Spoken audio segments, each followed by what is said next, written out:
Yo guys, it's Beast, back with some more Beastly content. Today we're going to be doing a Phase 2 prep guide. So this is going to be everything you need to do to get ready for Phase 2. So first things first, let's talk about Phase 2 for a little bit. So Lava Flows and Surges and the Scorching Earth. Ember Strand Zones are available. Destructive Flames and Blazing Fire are now available. So in order to do a full rotation on both of those banners, which I personally want to, you probably want to as their new banners, you need 20,000 Star Crumbs, so you're going to want 20,000 Star Crumb. Also, we're going to be fighting the Chaos Weavers, and the dungeons are going to unlock hard mode, but that's not what this video is about. This is about what you need to do now while you wait for Phase 2. So, there are things you can farm like Code Crystal, or you need to be getting this farmed. We're going to cover a farm location in this video today, but that's not the only thing you need to be doing. And the reason why we need to actually make Code Crystal is so that we can make Codium, as the next area, Ember Strand, is actually going to be a very hot area, so you're going to actually need to keep yourself cool instead of warm. So with that being said, you actually should make yourself a second set of armor, and this one being geared towards surviving the heat. Now, the best skin to actually use for that is Crocodile Hide, guys. And there's a super easy area to actually harvest Crocodile Hide extremely quickly and repeatedly as much as you need to. And we will be covering that in video today as well. But like I said, you need to be getting all of your armor to Tier 3. Tier 4, you can actually not even create Tier 4 armor yet. You can unlock the main material that it needs, but there's certain materials you can't actually get. So you can go ahead and get some of your Tier 4 material farm. That way, all you have to do is go get the fabrics and things. But overall, yeah. So this area we're about to go to, this Frost Forge teleporter. So this area here is both your Frost Crystal, Code Crystal, they really should call it Frost Crystal, but Code Crystal Farm. It is also a great place. There's some iron right here, right at the spawn of it. You can reload it, and it's a good place to farm some iron. Also, there's some tungsten there, but don't even worry about tungsten, because this place is also great for tungsten. So, like I said, Frost Forge is great for two things. So, if you go into the cave, it's great for Frost Crystals, or Code Crystals. If you go into the factory area, and you harvest all the chests and storage crates in there, it is great for Tier 3 weapon and armor material, as well as what is this called? Something extraction permits. You know, it's Way of Winter's extraction permits. So, you know what I'm saying, guys. You get the extraction permits from here, you can get a ton of furniture plans from here, all sorts of things, even a bunch of Fetch-a-Lot bunnies. It's a great place to farm Fetch-a-Lot bunnies as well, doing the actual factory area and collecting all the storage chests. I recommend to run that every single day, guys. But if you're after the Code Crystals, go into this little cave here, and you can actually just choose where to land, and it will either land right at the cave or land in the middle of the factories and go farm them. It's up to you. There's also some storage containers down here, so you will also be farming Tier 3 material the first time you go down here to get your Code Crystal farm started. I will mention that I show this area because you can farm your Tier 3 material as well as your Code Crystals. I will also mention, though, that when there are and also another thing to mention is that these ores here that we're collecting is guaranteed to be a few different selection of ores, from aluminum, tungsten, silver, and gold. Those are the ores that can spawn. They're only going to be there the first time you harvest it for the day, or if you go away and you come back after a little bit, then they should be back there again. And as you can see here, where these Code Crystals are here, actually, if you collect them and then run all the way to the top of the cave and then run all the way back down, usually they will respawn. However, if there are other players just hanging out down here right next to where the Code Crystals are, or not even right next to, just in the general area, they actually won't reload. So if you may want to look for other Code Crystal farm areas, or just do a Code Crystal farm once or twice. Once again, it's only 15 Code Crystals that you're going to be needing to make an hour worth of Codium, so you don't really need that many Code Crystals, and I already have a good 1,000+ Code Crystals stacked up just waiting, and you do not want to be turning them into Chaosium, because you can farm Chaosium from other sources. But like I said here, these ores are guaranteed to be tungsten, silver, aluminum, or gold, so you always want to be collecting those ores because it's a great place to farm for those ores. On to the next thing, the Crocodile Hide, guys. So this is going to be how you're getting the cold resist armor made up. This is going to be the easiest way to farm Crocodile Hide, so you're actually going to want to be heading to Wishland, and I selected the Rift Anchor where it's like closest to the area. You're actually going to want to go to Wishland now, and one thing I want to cover here as well is the fact that Wishland's another great place for extraction permits. It's also a great place for furniture plans.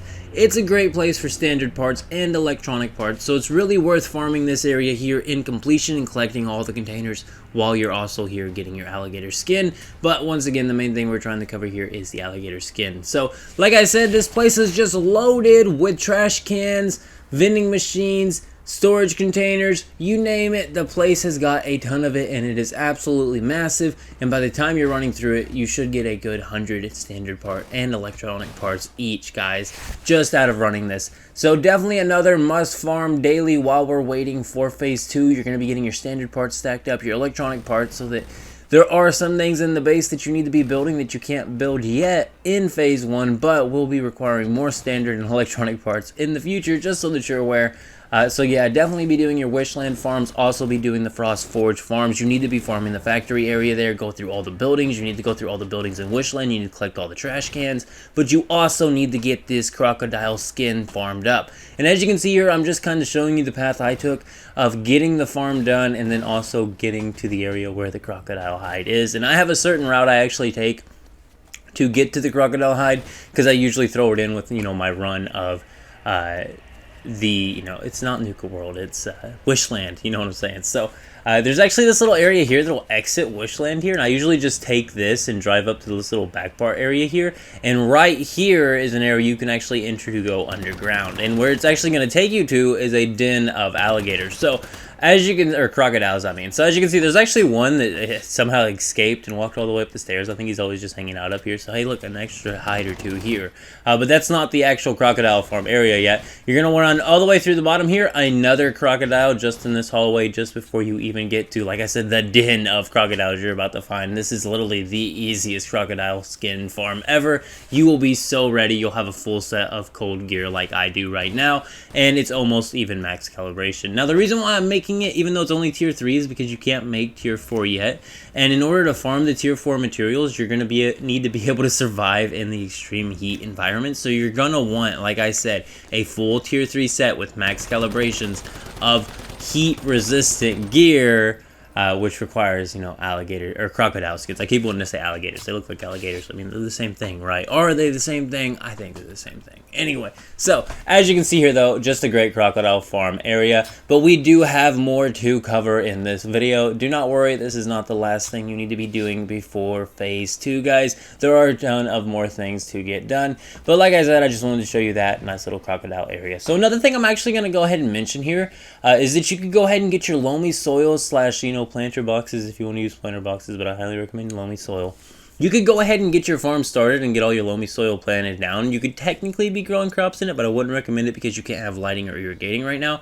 But as you can see here, I have the full farm built with most of my loamy soil planted, with the slots where I'm going to be placing my irrigators and my lighting just ready to go, waiting. I do want to get my water pump array up in phase 1, and that's another thing you can be working on. You can go ahead and get your water pumps going on and things like that you can build going on. Like, you can build the water pump, and then you can build like a water purifier if you want to technically start stacking purified water early, but on phase 2 you will be unlocking the osmosis filter. So also this Guchachi deviation that you can get from the Wishland, you literally just have to go to Wishland. It's like one of the first quests they're going to give you. It's a low quest, I do believe.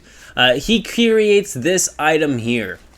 Now, the reason why this item is going to be so important in phase 2 is due to the fact that it's the only way to actually be able to damage these shadow entity enemies. And if you don't know what I mean by shadow entity enemies, and I'm not going to show them on screen, but you've probably seen them while you were playing through the story of Way of Winter, right? So they're like the all shadow enemies. You can't deal any damage to them, and they can chase after you, and I do believe they actually can hurt you.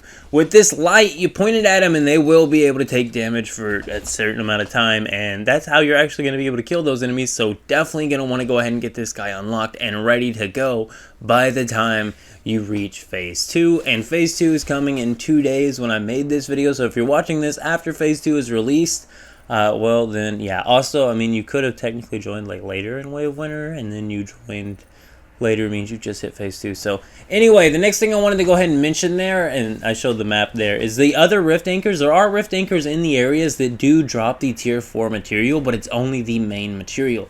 Go ahead and get every single one of those rift anchors unlocked, because all of that is going to be tier 4 material that you just have waiting to be made. Having that main material is the main thing when it comes to making weapons and armor. Like Vandanium crystals for tier 3, the tier 4 material, and once again, Vandinium crystals I always remember the name of, but the other one I think it's like Iridium or something like that crystals, but they look like pearls, so I don't know. They're the little round looking things. It's what you need to be farming. So another thing you can actually do is use your extraction permits to actually go do extractions. This is the place where you're going to be farming your Eclipse Cortexes and your Chaosium. You're going to need to get 40 Eclipse Cortexes. From what I can tell, really on phase 1 you're only going to be able to get 40 level 2 Cortexes. So go ahead and get your 40 level 2 Cortexes done and get your Purifications done for your phase 1 week, because on phase 2 the purifier will reset and you will have 40 more of these to be farming up. But once again, once you get the 40, I wouldn't really use your extraction permits yet.